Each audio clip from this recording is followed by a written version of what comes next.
Tranquil Tales.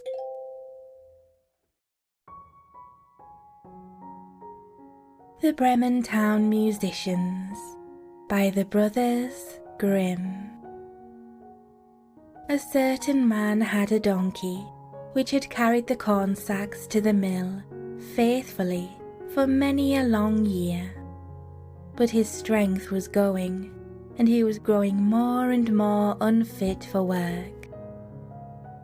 Then his master began to consider how he might best save his keep. But the donkey, seeing that no good wind was blowing, ran away and set out on the road to Bremen. There, he thought, I can surely be town musician. When he had walked some distance, he found a hound lying in the road, gasping like one who had run till he was tired. "What are you gasping so for, you big fellow?" asked the donkey.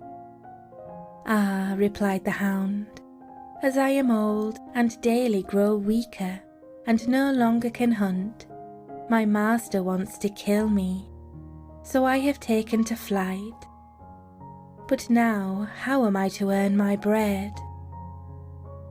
"I tell you what," said the donkey, "I am going to Bremen, and shall be town musician there. Come with me and engage yourself also as a musician. I will play the lute, and you shall beat the kettle drum." The hound agreed, and on they went. Before long they came to a cat, sitting on the path, with a face like 3 rainy days. "Now then, old shaver, what has gone askew with you?" asked the donkey. "Who can be merry when his neck is in danger?" answered the cat. "Because I am now getting old, and my teeth are worn to stumps, and I prefer to sit by the fire and spin, rather than hunt about after mice. My mistress wants to drown me, so I have run away. But now good advice is scarce. Where am I to go?" "Come with us to Bremen. You understand night music, so you can be a town musician." The cat thought well of it and went with them. After this, the 3 fugitives came to a farmyard, where the cock was sitting upon the gate, crowing with all his might. "Your crow goes through and through one," said the donkey. "What is the matter?" "I have been foretelling fine weather, because it is the day on which Our Lady washes the Christ child's little shirts, and wants to dry them," said the cock. "But guests are coming for Sunday, so the housewife has no pity, and has told the cook that she intends to eat me in the soup tomorrow. This evening I am to have my head cut off. Now I am crowing at full pitch while I can." "Ah, but Redcomb," said the donkey, "you had better come away with us. We are going to Bremen. You can find something better than death everywhere. You have a good voice, and if we can make music together, it must have some quality." The cock agreed to this plan, and all 4 went on together. They could not, however, reach the city of Bremen in one day, and in the evening they came to a forest, where they meant to pass the night. The donkey and the hound laid themselves down under a large tree. The cat and the cock settled themselves in the branches, but the cock flew right to the top, where he was most safe. Before he went to sleep, he looked around on all the 4 sides, and thought he saw in the distance a little spark burning. So he called out to his companions that there must be a house not far off, for he saw a light. The donkey said, "If so, we had better get up and go on, for the shelter here is bad."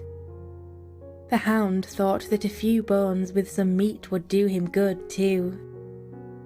They made their way to the place where the light was, and soon saw it shine brighter and grow larger, until they came to a well-lighted robber's house.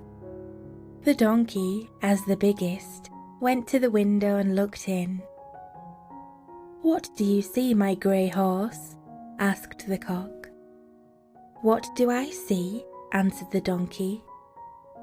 "A table covered with good things to eat and drink, and robbers sitting at it enjoying themselves." "That would be the sort of thing for us," said the cock. "Yes, yes. Ah, how I wish we were there," said the donkey. Then the animals took counsel together as to how they could drive away the robbers, and at last they thought of a plan. The donkey was to place himself with his forefeet upon the window ledge. The hound was to jump on the donkey's back. The cat was to climb upon the hound, and lastly, the cock was to fly up and perch upon the head of the cat. When this was done, at a given signal, they began to perform their music together. The donkey brayed, the hound barked, the cat mewed, and the cock crowed. Then they burst through the window into the room, so that the glass clattered.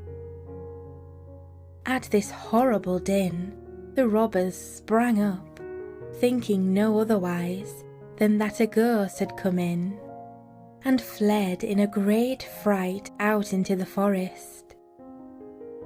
The four companions now sat down at the table, well content with what was left, and ate as if they were going to fast for a month.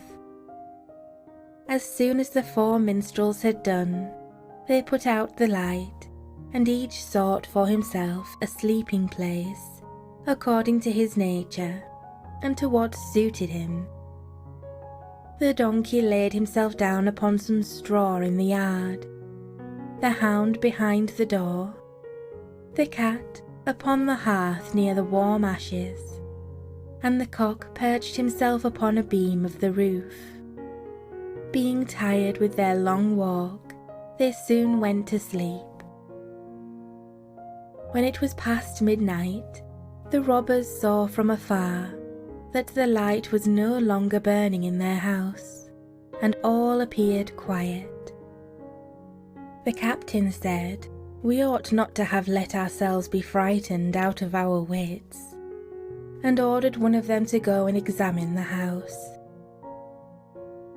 The messenger, finding all still, went into the kitchen to light a candle, and taking the glistening fiery eyes of the cat for live coals, he held a lucifer match to them to light it. But the cat did not understand the joke, and flew in his face, spitting and scratching. He was dreadfully frightened, and ran to the back door, but the dog, who lay there, sprang up and bit his leg. Then, as he ran across the yard by the straw heap, the donkey gave him a smart kick with his hind foot. The cock, too, who had been awakened by the noise, and had become lively, cried down from the beam, "Kickery-rickery-ree!" Then the robber ran back as fast as he could to his captain, and said, "Ah, there is a terrible witch sitting in the house, who spat on me and scratched my face with her long claws. By the door stands a man with a knife, who stabbed me in the leg. In the yard there lies a black monster, who beat me with a wooden club, and above, upon the roof, sits the judge, who called out, 'Bring the rogue here to me.' So I got away as well as I could." After this, the robbers did not trust themselves in the house again. but it suited the 4 musicians of Bremen so well that they did not care to leave it any more. And the mouth of him who last told this story is still warm. The end. Thank you so much for watching. Good night, sleepyheads. Sweet dreams.